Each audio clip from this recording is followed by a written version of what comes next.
በስመ አብ ወወልድ ወመንፈስ ቅዱስ አሐዱ አምላክ አሜን።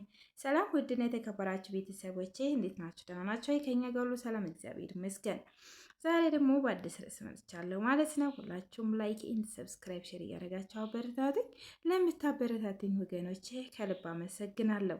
የዛሬው ርዕሳችን አንድ እድል ስጠኝ የሚል ነው። ይህንን ላካፍላችሁ ብዬ ነው። ሁላችሁም አስተያየታችሁ፣ ላይካችሁ፣ ሰብስክራይባችሁ አይለኝ ስል በትህትና ጠይቃለሁ። አንድ እድል ይሰጠኝ። አንድ በስራው ታታሪ የሆነ አሳ አጥማጅ ነበረ። ይህም አጥማጅ በየቀኑ አሳ ያጠምድና እስከሚያልቅም ድረስ ይጠቀማል። ልክ ሲያልቅ ወደ ባህር ዳርቻ በመሄድ ሌላ ያጠምዳል። ከዕለታት አንድ ቀን የአሳ አጥማጅም ሚስት ባሏን ያመጣላት አሳ በመቆረጥ ላይም ሳለች አስገራሚ ነገር ታያለች። ይህችም ሰው የተመለከተችውን እጅግ የከበረ ልዑል ነው። በጣም እየተገረመች በአሳው ሆድም ውስጥ ላሉ ሌላ አያለች። ባሏ ባሌ ባሌ ባሌ እያለች ባሏን መጥራት ጀመረች። ከዚያ ምን እንደገጠመኝ ተመልከት። ሌላ እኮ ነው፣ ሌላ ከአሳውም ሆድ ውስጥ አለችው። እሱም እንዴት አስደሳች ሚስት ነሽ! እስኪ አቅርቢው፣ ለዛሬ ለቤት ቀባላችን መግዣ ትሆናለች። ከአሳው ሌላም ምግብ እንበላለን አላት። ይህንን አሳ አጥማጅም ሌላን በመያዝ ወደ ሌላ ገዢ እና ሸጭም በመሄድ ያሳየዋል። ገዢውም እኔ ይህንን ሌል የመግዛትም አቅም የለኝም፣ ዋጋው ከፍተኛ ከመሆኑ የተነሳ ይህንን ሱቅንና መኖሪያ ቤቴን ብሸጥም እንኳን ልገዛው አልችልም። ይልቁንስ እከሌ የሚባል ሀብታም ነጋዴ አለ፣ እሱን ሊገዛህ ይችላልና ወደ እርሱ ሂድ አለው። አሳ አጥማጁ ሌላን በመገዛት ወደ ተባለውም ሀብታም ሰው በመሄድ ጉዳዩን ነገረው። ይህንን ታላቅ ነጋዴም እኔ አልችልም፣ ይህንን የያዝከውን ሊል በገንዘቡ የሚተመን አይደለምና እኔ መፍትሄ ብዬ የማስበው ወደ ከተማ አስተዳደር ሂደህ ብታሳየው ነው። እንደዚህ አይነት ወደ ሊል ከእርሱም ውጭም የመግዛት አቅም አለው ብዬ የማስበው ሰው የለም አለው። ጉዞውን ወደ ተባለውም አስተዳደር በማድረግም ቤቱን እንዲደርስ ወደ ህንፃውም ለመግባት ፍቃድ እስኪያገኝ ድረስ መጠበቅ ጀመረ። እንደገባም ለአስተዳደሩ የያዘውን ሉሌ ሲያሳየው እጅግ ተገረመ። እንደዚህ አይነት ሉሌ ስፈልገው የነበረው ነው። እንዴት ተመነን እንደምከፍልህ አላውቅም፣ ነገር ግን ለየት ወደ አለው ካዝኔን እንድትገባ እፈቅድልሃለሁ። እዛም ውስጥም ለ6 ዓመታት በመቆየትም የቻልኩውንና የፈለከውን ንብረት ተሸክመህ መውጣት ትችላለህ።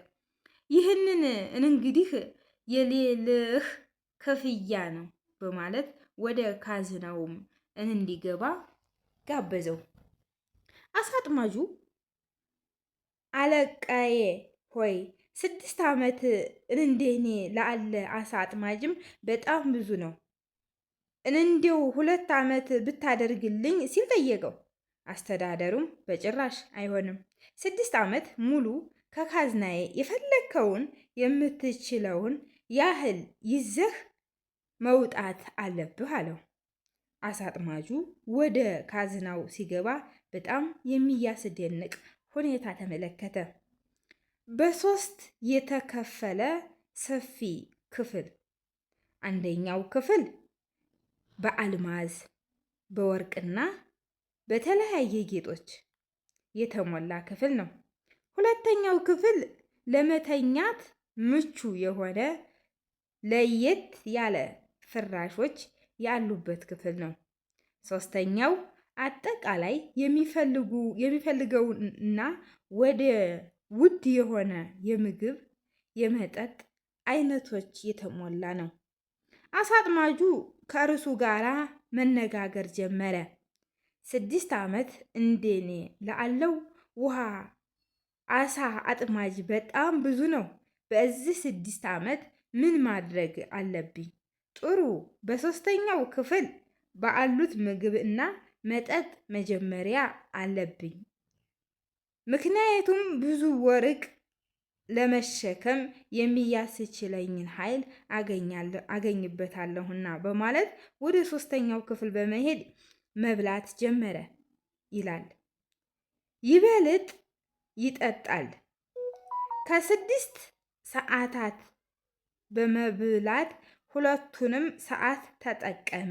ልክ ሲጨርስ ወርቅንና ጌጡንም ለመሸከም ወደ አንደኛው ክፍል በመሄድ ላይ ሳለ በሁለተኛው ክፍል ያለው ያማረ ምቹ ፍራሽ ተመለከተና ራሱን ማነጋገር ጀመረ።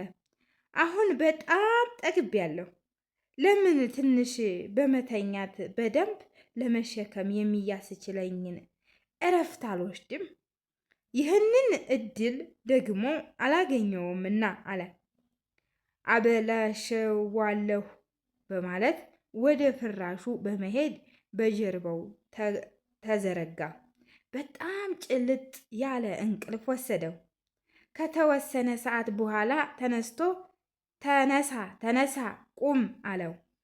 በጣም የሆንክ አሳ አጥማጅም ተነሳ፣ ቆመ፣ ጊዜው አልቋል አለው። አሳ አጥማጁም እንዴ ምንድን ነው አለ። ሰውየውም አዎ ወደ ውጭ ውጣ አለው። አጥማጁም እረ ምንም በቂ እድል አላገኘውም አለ። ሰውየውም 6 ሰዓታት ሙሉ በምን ካዝና ውስጥ ሆነህ ጊዜውን ሳትጠቀም ቀረህ? አሁን ባትባንንና ከዚህም ሰዓት እንዲጨምርልህ ትጠይቃለህ። እነዚህን አልማዝና ወርቆችም በፍጥነት ሰብስበህ በመውጣት የፈለግከውን ምግብና መጠጥም እንዲሁም ያገኘህ አይነት የመኝታ ፍራሽም መግዛት ትችል ነበረ። ነገር ግን አንተ ዝንጉና ጠባብ በመሆንህ በዝርያውም ያለውን እጅ ሩቅ ያለውን ነገር አታስብም በማለት ወደ ውጭ አስወጡት አለ። አጥማጁም ኧረ ባካችሁ አንድ እድል ይሰጠኝ ቢልም ሊሆንለት አልቻለም።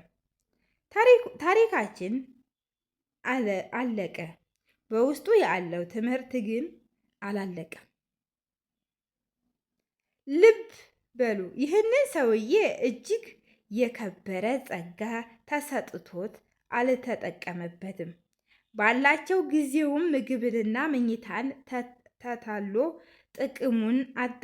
እኛ ምድራዊ ነገርን አታሎን ጥርስ ማፋጨትና ለቅሶ ወዳለበት እንድንጣል በጊዜ ንስሐ ገብተን ተዘጋጅተን ልንኖር ግድ ነው። የጌታችን የመድኃኒታችን የኢየሱስ ክርስቶስ ትምህርት የሚያስበው በሚሰራው ስራ ሁሉ የእግዚአብሔር ጸጋ ሁሉ እንዲገለጥ ያደርጋል። ቅዱስ ቂርቆስም ዘካርያስ እስኪ ልበድል ኃጢአትንም እስካልሰራው ድረስ የምንኖረው በእግዚአብሔር ነው።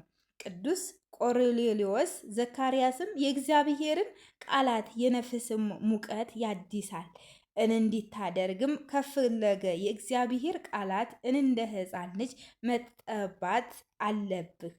ቅዱስ አትናቴዎስ የእግዚአብሔር ልጅ በወደቀ ጊዜ እግዚአብሔር መመሰል ተነስቆ ነበረ። ኢየሱስ ክርስቶስ የመጣው ያጣነውን ክብር ሊመልስልን ነው። ቅዱስ አትናቴዎስ።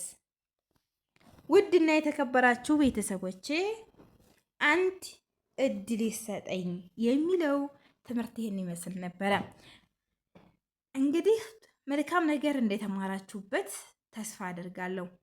ሁላችሁም ላይክ ኤንድ ሰብስክራይብ ሼር እያደረጋችሁ አበረታቱኝ።